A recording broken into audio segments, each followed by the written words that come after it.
Assalamualaikum warahmatullahi wabarakatuh. Saya sedang di pesantren As-Saqafah dan bertamu kepada Yai Said Agil Siraj, seorang mantan Ketua Umum PBNU, cendekiawan Muslim, kiai yang sangat concern salah satunya kepada bidang keilmuan tasawuf. Nah, Yai, terkait tasawuf itu sendiri yang paling mendasar adalah sekarang itu masih ada saja atau bahkan mungkin semakin ada orang yang mempertanyakan keterkaitan tasawuf itu dengan Islam. Masih menganggap itu bukan bagian utama dari Islam atau bahkan itu bukan tradisi Islam. Nah, posisi tasawuf dalam Islam. Bismillahirrahmanirrahim. Allah berfirman, وَلِيَعْلَمَ الَّذِينَ أُوتُوا الْعِلْمَ أَنَّهُ الْحَقُّ مِنْ رَبِّكَ فَيُؤْمِنُوا بِهِ فَتُخْبِتَ لَهُ قُلُوبُهُمْ وَإِنَّ اللَّهَ لَهَادِي الَّذِينَ آمَنُوا إِلَى صِرَاطٍ مُسْتَقِيمٍ. وَلِيَعْلَمَ الَّذِينَ أُوتُوا الْعِلْمَ أَنَّهُ الْحَقُّ. Kebenaran al-haq harus kita capai dengan ilmu pengetahuan. Mencari kebenaran apa saja harus melalui logika, melalui argumentasi rasional, dengan ilmu pengetahuan. Ya. Tapi ilmu itu tidak ada gunanya kalau tidak untuk membangun fayu'minubi, untuk beriman kepada Tuhan. Apa artinya berilmu kalau tidak beriman pada Tuhan? Ilmu akan menjerumuskan orang tersebut, orang yang berilmu itu. Kalau tidak ada iman, tidak ada keyakinan bahwa ada yang menjaga kita, yang memantau kita, yang akan membalas perilaku kita. Liar nantinya ilmunya itu. Contoh misalkan ilmunya untuk membunuh orang, untuk menciptakan senjata massal, senjata perusak massal, berlomba membangun nuklir. Untuk apa itu? Senjata nuklir. Perang dunia diciptakan. Itu ilmu yang tanpa iman, teknologi yang tanpa iman. Apa dulu Ibnu Sina, Al-Farabi, Al-Kindi, Ibnu Rushd, apa nggak bisa berpikir tentang nuklir? Bisa, tapi tidak ke sana. Tidak ke sana kecerdasannya. Yang dibangun oleh beliau-beliau mufakirin, filosof, falasifah Islam adalah untuk membangun perdamaian, membangun kemanusiaan, kemajuan kemanusiaan. Sama sekali nggak berpikir bagaimana menciptakan senjata otomatik, apalagi sampai nuklir apalagi. Padahal dzarrah, atom itu Imam Asy'ari sudah bicara tentang dzarrah. Dah. Sudah beriman, berilmu, beriman, itu pun masih kurang. Percuma berilmu, percuma beriman. Kalau tidak, satu lagi. Perjalanan intelektual terakhir adalah fatukhbita lahu qulubuhum. Hatinya menjadi bersih. Hatinya menjadi jernih. Jauhkan dari sombong. Jauhkan dari hasad, dengki, iri. Jauhkan dari ujub, takabur. Membanggakan diri. Orang lain semua salah, semua jelek, saya paling hebat. Jauhkan itu semuanya. Diisi dengan apa? Diisi dengan tawadu, rendah hati, sabar, selalu bersyukur, selalu optimis kepada Tuhan. Zuhud, artinya asketis, tidak rakus, tidak tamak, dan seterusnya. Wara, selektif. Yang halal ambil, yang ragu-ragu buang, jangan diambil. Jangan selalu mengambil. Puncaknya adalah cinta, harmonis bersama, dan harmonis dengan Allah. Puncaknya ma'rifat, yaitu mengenal Allah.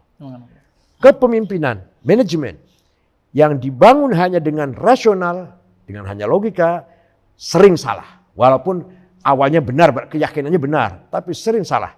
Kesalahan itu bisa tidak disengaja, bisa disengaja. Kalau hanya berpegang dengan akal, bisa menjadi penipu, bisa menjadi manipulator, bisa menjadi koruptor.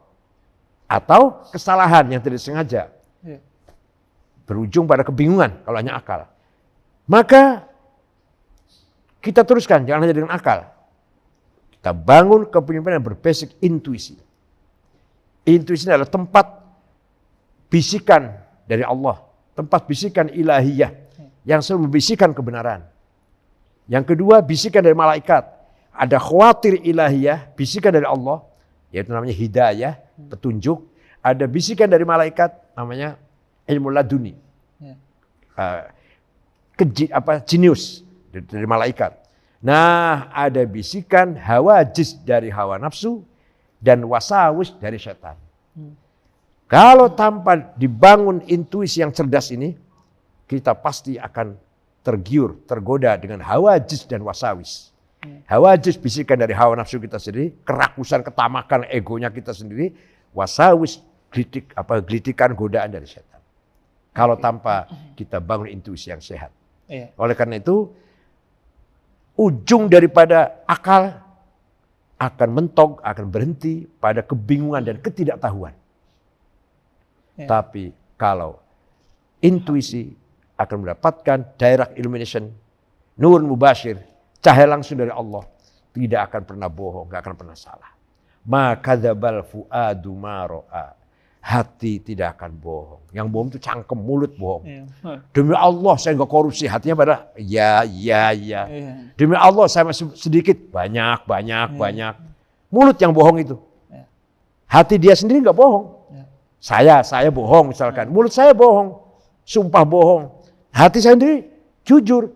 Saya mengaku. Namanya nur mubashir.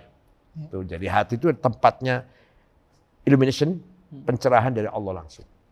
Nah, kalau kita tidak menerima, tidak mengikuti suara nurani kita, lama-lama kita menjadi fasik, orang fasik.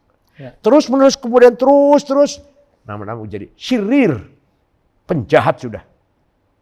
Nanti yang kebenaran dianggap kesalahan dianggap benar. Kalau syirir namanya. Kalau dalam kitab Ihya, Imam Ghazali mengatakan, orang kalau sudah sampai syirir harus dibunuh. Gak ada gunanya diberi kesempatan hidup. Dia membunuh orang dengan bangga. Dia korupsi dengan bangga. Itu syirir namanya. Kalau fasik ya sering melakukan dosa lah, tapi masih merasa salah, masih itu fasik namanya.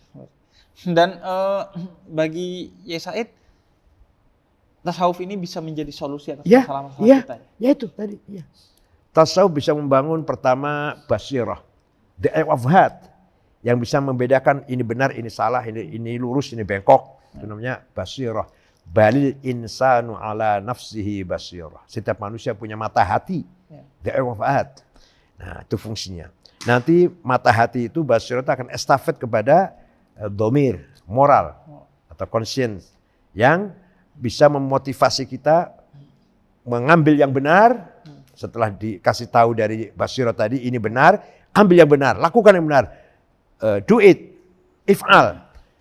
Dan jangan melakukan yang tidak benar. Don't do that, la taf'al. Gitu kan?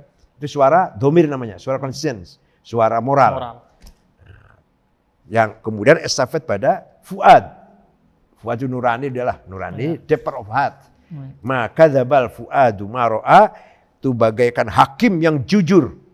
Kamu salah. Kamu benar, itu nggak bisa disuap hakim Fuad ini, nggak bisa disuap. Dan sebenarnya setiap orang punya itu. Nah iya semua orang. Ini saya lagi cerita spiritualnya manusia. Siapa saja, lintas agama, lintas suku. Nah, dengan tasawuf itulah kita memelihara basirah, the eye of heart, mata hati kita pelihara, domir, conscience, moral kita jaga, terakhir fuad harus kita jaga. Dan betul-betul itu di mana saja, kapan saja. Contoh, ketika kita naik pesawatnya apa?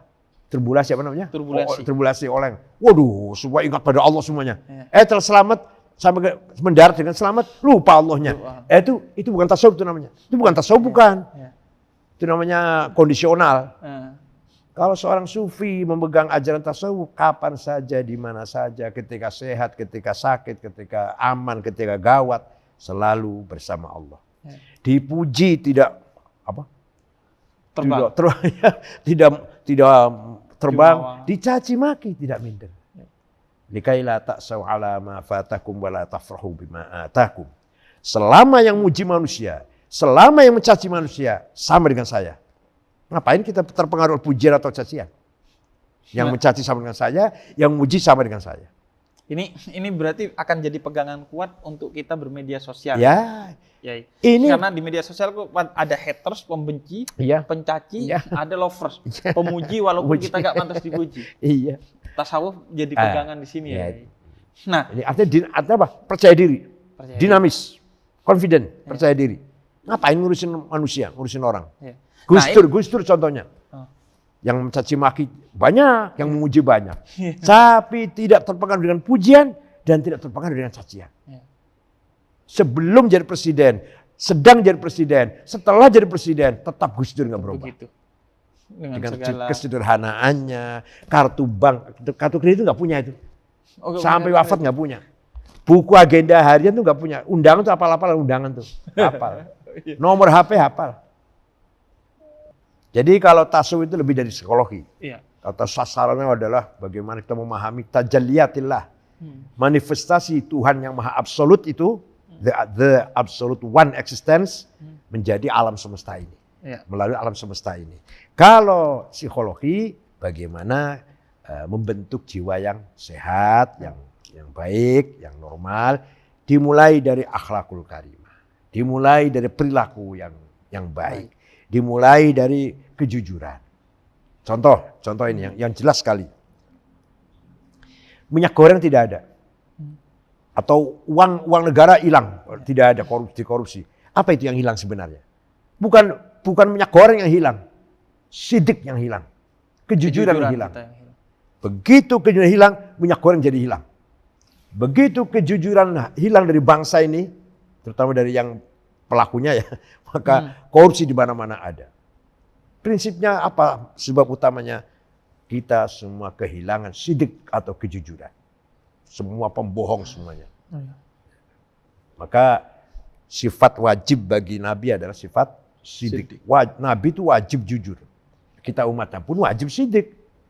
Begitu sidik hilang, hancurlah tatanan kehidupan ini. Walawit taba'al haqqu ahwa'ahum lafasadatis samawati wal ardu wa man fihin. Kalau kebenaran dikalahkan oleh kepentingan, hancurlah tatanan kehidupan ini. Nah, itu yang bisa ngerem ya, menahan, mengarahkan hawa nafsu adalah tasawuf. Iya. Bukan ilmu fikih, bukan ilmu kalam, tapi tasawuflah yang bisa menjadikan kendali agar kita selalu jujur, selalu amanah, selalu sabar, tegar, tawakal pada Allah, itu tasawuf. Dan tasawuf itu mengajak kita untuk melihat ke dalam diri ya. Betul. Ya, karena sekarang itu problem kita adalah cenderung ngurusi orang lain. Ya. Dengan adanya media sosial itu ya. Orang hanya mengandalkan akal, mengandalkan ilmunya saja, dia ingin merubah orang dunia luar. Karena saya rubah dunia luarnya dengan kecerdasan saya. Tapi orang bijak yang punya hikmah wisdom ingin merubah dirinya sendiri. Tidak ingin merubah dunia luar, dunia dirinya sendiri dulu yang harus dirubah. Dan dengan begitu dia akan jadi akan menjadi teladan dan inspirasi bagi masyarakat. Itu namanya hakim. Orang punya wisdom. Jadi saya pengen lebih eksplorasi soal tadi titik temu tasawuf dan psikologi. Ya. Karena ini akan jadi bekal bagi anak muda. Gimana titik temunya? Quran mengatakan wa fi anfusikum afala tubsirun. Apa kamu tidak paham tentang dirimu sendiri? Itu kira-kira itu. Lihat diri kamu itu siapa. Tahu nggak diri kamu itu siapa? Maka dulu Socrates juga mengatakan i'arif nafsak ta'arif rabbak. Ini bahasa Arabnya. I'arif nafsak ta'arif rabbak. Kenalilah dirimu, maka akan kenal siapa Tuhanmu. Apa artinya itu? Artinya bahwa dengan tasawuf kita tahu siapa diri kita. Ternyata kita ini makhluk yang lemah. Makhluk yang terbatas. Yang tidak punya daya upaya apa-apa kita ini. Mau mengandalkan apa? Kalau tidak mengandalkan Allah. Itulah. Kita ini apalah artinya hidup ini? Hidup, bangun tidur, kerja, makan, tidur lagi. Apa itu artinya itu? Kalau tidak dalam hidup ini step demi step mendekatkan diri kepada roh universal. Kita ini sekarang roh kita parsial di alam dunia ini. Terbatas oleh fisik kita kan. Kita punya roh, Habib punya roh. Jadi kan ada batas. Nah, nanti kalau sudah kembali pada Allah, kita akan bergabung pada roh universal. Rohnya para nabi, rohnya para aulia, para ulama. Di sini ada 3 tahapan. Satu namanya takhalli. Bagaimana kita masuk dalam proses cleaning. Diri kita dibersihkan dulu dari yang tadi saya katakan tadi. ektas negatif, yaitu hasad, dengki, ada permusuhan, bau atau kebencian. Ayo bersihkan. Pelan-pelan, pelan-pelan. Minggu ini kita buang takabur, minggu depan kita buang iri, minggu depannya lagi kita buang permusuhan, kebencian pada orang. Udah bersih, baru tahalli. Mari kita hiasi diri kita ini dengan tadi itu sabar, syukur, tawakal, mencintai sama, buangkan rasa permusuhan, kebencian. Puncaknya nanti ada tajalli, bisa melihat manifestasi di dunia ini hanya manifestasi Allah. Apa yang ada di dunia kita lihat ini semua adalah merupakan tajalli min tajalliyatillah, manifestasi dari wujudnya Allah, the absolute one existence. Iya. Dan jadi problem utama masalah mental itu adalah karena kita tidak mengenal diri kita, tidak mengenal diri kita. Coba kalau kita kenal, siapa sih kita ini? Coba ketika ada misalkan ada orang minta nasihat atau coba kenal kamu itu siapa sebenarnya? Datang dari mana? Asal-asalmu, asal-usulmu dari mana? Dan mau apa sekarang ini? Semua orang pengen eksis. Semua orang pengen mengenal dirinya lah, mengaktualisasi dirinya. Tidak ada jalan lain kecuali bersama Allah. Kalau ingin eksis yang benar. Dan sekarang masalahnya orang ingin eksis dengan harta, dengan jabatan. Boleh, dengan hal-hal boleh. Seperti itu. Enggak dilarang. Asal hartanya untuk kebaikan, mencari harta dengan baik, cara yang baik, dan setelah kaya untuk kebaikan. Malam rajin tahajud, rajin zikir, rajin wirid, pagi bisnis. Businessman. Enggak apa-apa itu. Syekh Abil Hasan Asyadili orang kaya, waliullah itu. Syekh Abdul Qadir Jilani orang kaya. Sahabat Utsman orang kaya, sahabat Sa'ad bin Abi Waqqas orang kaya. Enggak ada halangan itu, enggak ada paradoksi antara membangun spiritual dengan kekayaan. Enggak ada. Sudah barang itu malah kekayaannya menjadi baik, menjadi sarana untuk kebaikan. Yai, kita sudah bicara tasawuf dalam kaitannya dengan mental, kemudian tadi menyinggung kebangsaan dan lain sebagainya. Tapi justru tasawuf ini seringkali sekarang absen dari agama itu sendiri. Sehingga semakin orang melakukan ritual agama, justru semakin dia merasa dirinya paling benar dan sombong. Kata-kata sombong aja sudah bukan agama itu. Iya, makanya. Semakin kalau agama semakin sombong. Sombong itu berarti sudah nggak beragama itu. Sudah meninggalkan agama. Yang ayat tadi itu. Berilmu, beriman, dan hati yang bersih. Kalau saya batas hanya beriman, ilmu iman, masih seperti tadi itu. Sombong. Sombong dengan dia Islam, dia paling Islam. Sombong dia mengandalkan simbol-simbol, pakai gamis, jenggot panjang. Itu namanya ujub. Sum'ah namanya. Membanggakan dirinya sendiri. Nabi berkata, laula adnabat ummati la khasyitu an yartiga dzamban akbar. Laulam tuznib ummati la khasyitu an tudzniba akbar. Seandainya ada orang tidak pernah dosa, kok pernah dosa lah. Saya takut dia akan terjerumus pada dosa yang lebih besar. Ala wa huwal ujub. Lah muncul saya orang suci. Saya orang hebat. Saya sudah pegang kunci surga lah. Itu ujub. Gak ada artinya itu ibadahnya. Gak ada artinya. Dan itulah yang kemudian menjadi inti tasawuf. Nabi Muhammad tidak pernah sombong. Sahabat-sahabat tidak pernah sombong. Para wali nggak pernah mengaku dirinya hebat, dirinya suci, dirinya mulia, dirinya semua dalam rangka merendahkan diri dalam tasawuf itu. Dipraktekkan sebenarnya kalau kita sadar dengan sholat dan bacaannya.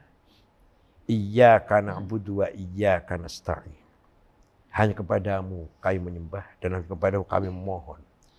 Menyembah dengan tulus, memohon kekuatan lahir batin, memohon keselamatan, memohon petunjuk, memohon kebahagiaan, memohon apa aja lah. Wa iyyaka nasta'in.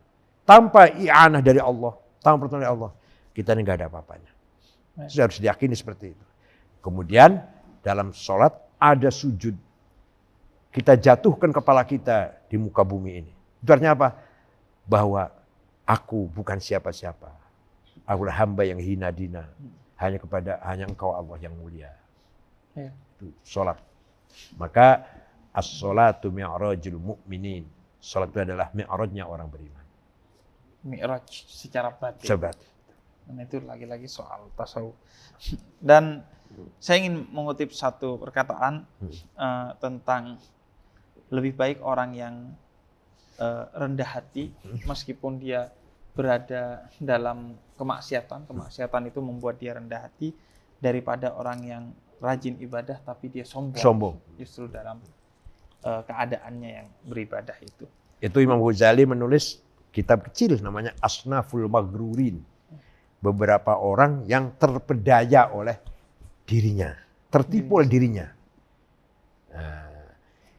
Ya ayyuhalladzina amanu inna wa'dallahi haqq fala taghurrannakumul hayatud dunya wa la yaghurrannakum billahil ghurur.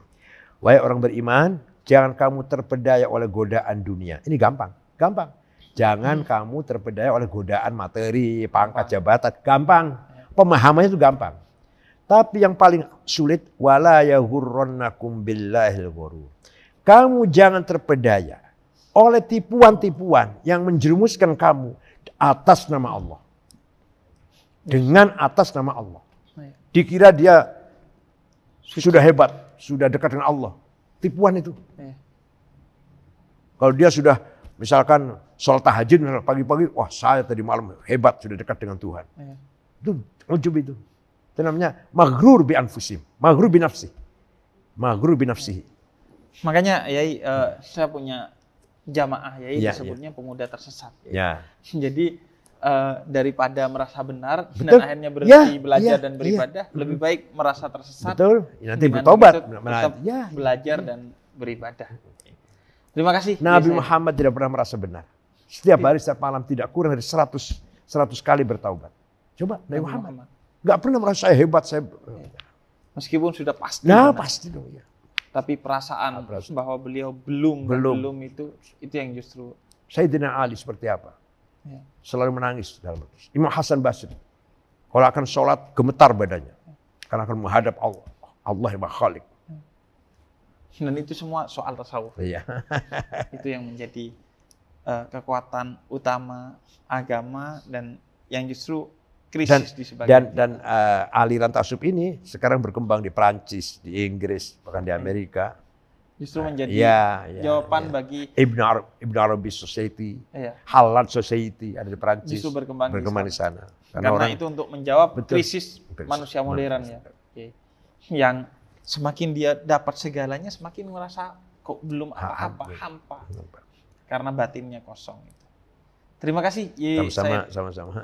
Wassalamualaikum warahmatullahi wabarakatuh.